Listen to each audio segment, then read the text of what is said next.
Assalamualaikum warahmatullahi wabarakatuh. Nama saya Dewi Hikmatul Kiptiah, mahasiswi semester 4 Universitas Nahdlatul Ulama Blitar dengan nomor NIM 2186206063. Seperti yang Anda telah lihat, saya berada di depan rumah sebagaimana yang telah ditugaskan oleh Pak Ari, yakni membuat video yang menjawab pertanyaan-pertanyaan yang telah beliau siapkan di depan rumah. Dan seperti yang Anda lihat, sekarang saya sedang berada di depan rumah untuk menjawab pertanyaan-pertanyaan dari Pak Ari Robianto untuk memenuhi ujian tengah semester 4 matkul media pembelajaran. Baiklah, seperti yang Anda lihat teman-teman, saya berada di depan rumah di siang hari, dan di sebelah saya yaitu rumah saya berdempetan dengan rumah saudara saya. Untuk menyingkat waktu, baiklah langsung saja di sini saya akan menjawab pertanyaan-pertanyaan dari Pak Ari Robianto. Pertanyaan yang pertama yaitu hal apa sajakah yang harus disiapkan dalam pembuatan media pembelajaran? Hal yang harus dipertimbangkan dalam pembuatan media pembelajaran itu ada banyak sekali. Salah satunya yang pertama yaitu adanya keterkaitan antara media pembelajaran dan proses belajar mengajar. Seorang guru perlu menciptakan media pembelajaran yang terkaitan antara proses pembelajaran dan medianya.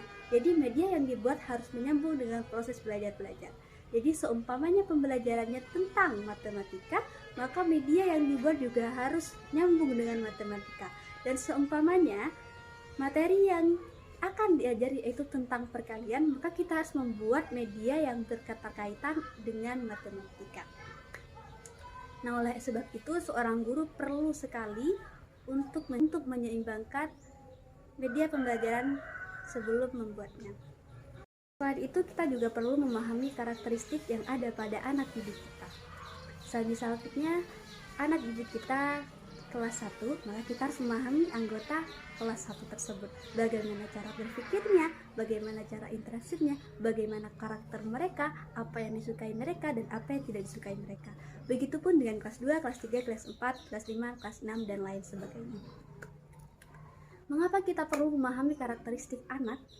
Karena dengan kita memahami karakteristik anak, kita bisa menentukan media apa yang akan kita sampaikan pada anak, media apa yang cocok, yang sepadan dengan pemikiran mereka, yang akan diminati oleh mereka. Oleh sebab itu, kita perlu memahami karakteristik anak tersebut. Jadi, kalau seumpamanya anak kelas 1 adalah anak yang baru saja keluar dari masa kanak-kanak, yang tentunya pola pikir mereka masih rendah. Maka kita harus membuat media pembelajaran yang sebagaimana standar dengan pola pikir mereka. Dia tidak perlu berpikir yang tinggi-tinggi, yang tidak sesuai dengan anak kelas 1. Begitupun dengan kelas 6. Kelas 6 yang sudah mulai dewasa dan bisa berpikir dengan matang, maka kita harus membuat media pembelajaran yang lebih dewasa terlebih dahulu.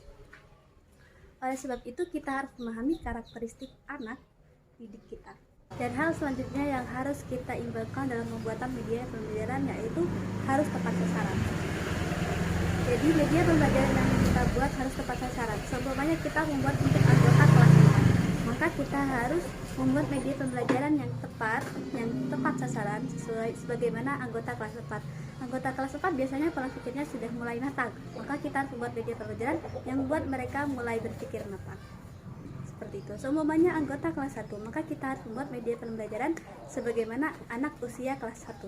Jadi, apabila kita tidak tepat sasaran, maka media pembelajaran dan proses belajar mengajar tidak akan bisa, tidak akan nyambung seperti itu. Oleh karena itu, sangat perlu kita dalam memahami tepat sasaran terlebih dahulu. Dan hal selanjutnya yang harus diperhatikan dalam pembuatan media pembelajaran yaitu kita harus mengetahui manfaat dari media pembelajaran tersebut. Jadi sebelum kita menyalurkan media tersebut, sebelum kita menjalankan atau sebelum kita membuat, kita harus tahu terlebih dahulu kira-kira media pembelajaran kita buat itu bermanfaat atau tidak. Kalau seumpamanya itu bermanfaat, maka harus kita lanjutkan. karena sejatinya media pembelajaran adalah alat pendukung dalam proses belajar pembelajaran. Oleh sebab itu, kita harus mengetahui manfaat dari media pembelajaran yang akan kita buat. Jadi kalau seumpamanya media pembelajaran tersebut sudah bermanfaat, maka kita bisa menyebarkan manfaat tersebut kepada siswa-siswa kita. Sejenis seperti itu. Dan menurut saya pribadi, hal-hal tersebut perlu sekali diimbangkan dalam media pembelajaran, dalam pembuatan media pembelajaran.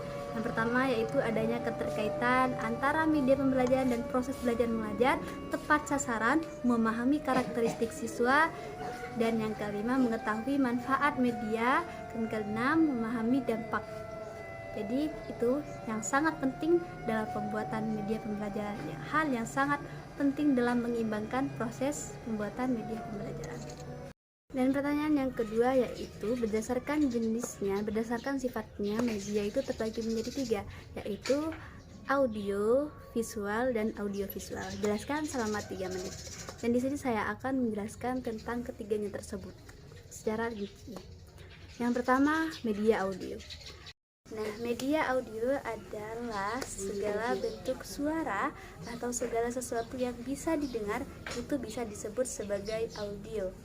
Jadi media audio adalah media yang mengandalkan suara atau segala sesuatu yang bisa didengar. Contohnya seperti kita memberikan, mungkin waktu pembelajaran bahasa Inggris kita memberikan sebuah lagu kepada anak-anak untuk listening, yang artinya itu menggunakan media suara. Dengan media musik tersebut berarti itu media audio, yang berarti suara. Dalam pembelajaran bahasa Inggris biasanya media audio ini dijadikan sebagai listening, mendengar kemudian murid menulisnya, seperti itu. Contoh dari media audio. Kemudian yang kedua yaitu media visual. Visual sendiri memiliki arti penglihatan, yang berarti media visual adalah media yang bisa dilihat. Seperti apa? Contohnya seperti gambar. Seumpamanya ada gambar hewan omnivora, ada hewan karnivora, ada hewan herbivora. Segala sesuatu yang berbentuk gambaran itu termasuk dari media visual yang dapat dilihat. Nah, media visual ini dibagi menjadi 2. Yang pertama, media visual gerak, dan yang kedua, media visual diam.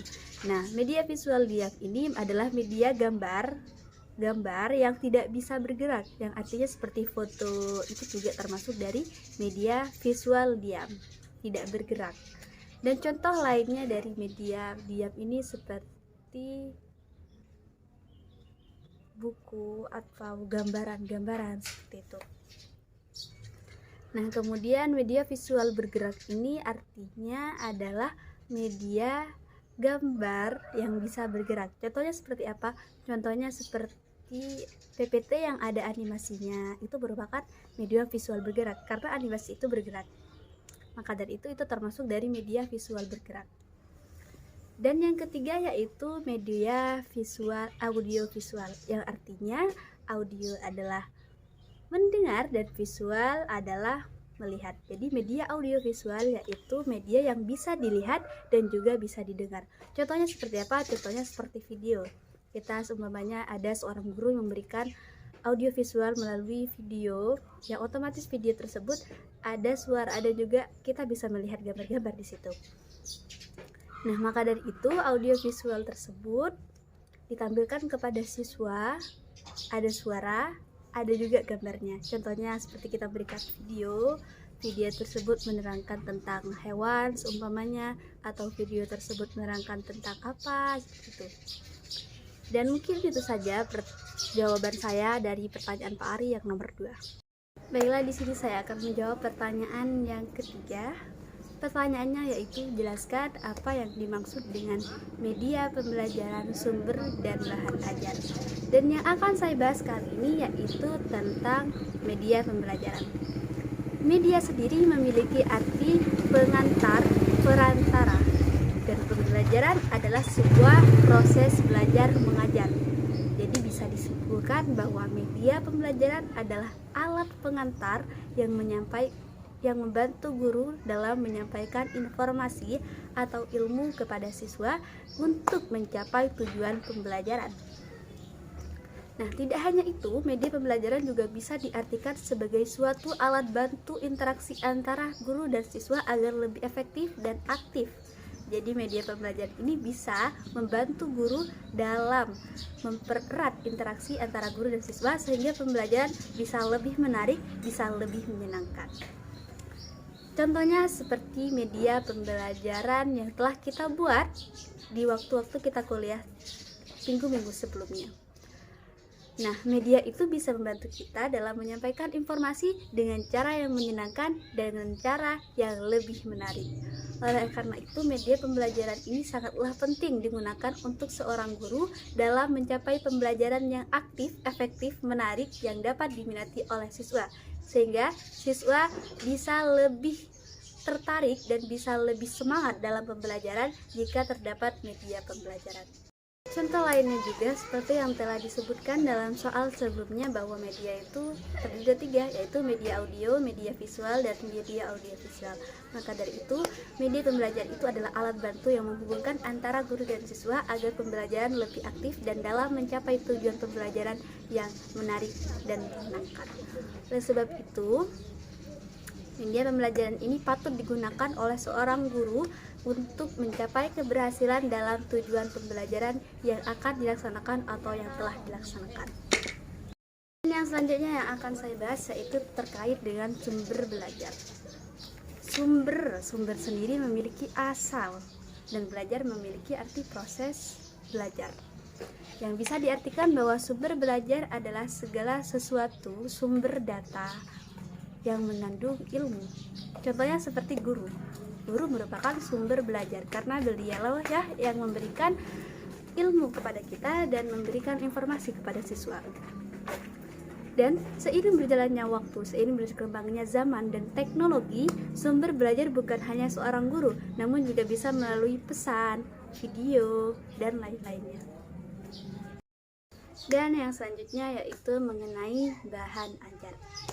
Nah, bahan ajar ini memiliki pengertian bahwa semua bahan yang dapat membantu guru dalam mencapai proses belajar mengajar, maka itu bisa disebut sebagai bahan ajar.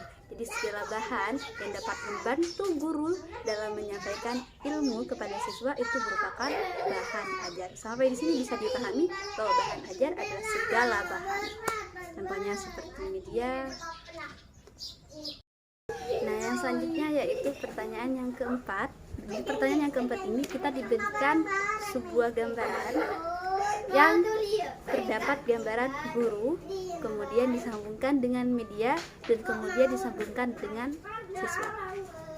Nah, dari gambar tersebut kita bisa mengambil kesimpulan bahwa media pembelajaran adalah media yang bisa membantu guru dalam mencapai tujuan pembelajaran. Jadi, guru memerlukan media pembelajaran untuk membuat pembelajaran menjadi lebih menarik, efektif, menyenangkan kepada siswa, sehingga siswa bisa lebih tertarik kepada media pembelajaran sehingga dia bisa mendapatkan ilmu dan mendapatkan sebuah ilmu yang bisa membuat dia tertarik dan mudah diingat karena menyenangkan seperti itu. Maka dari itu, media pembelajaran ini sangatlah penting digunakan oleh seorang guru untuk mencapai tujuan pembelajaran. Tidak hanya itu, dalam gambar tersebut bisa diartikan juga bahwa media pembelajaran adalah proses, ada suatu hal yang bisa menghubungkan antara siswa dan guru, sehingga pembelajaran bisa terjadi lebih aktif, kemudian lebih efektif dan lebih menyenangkan.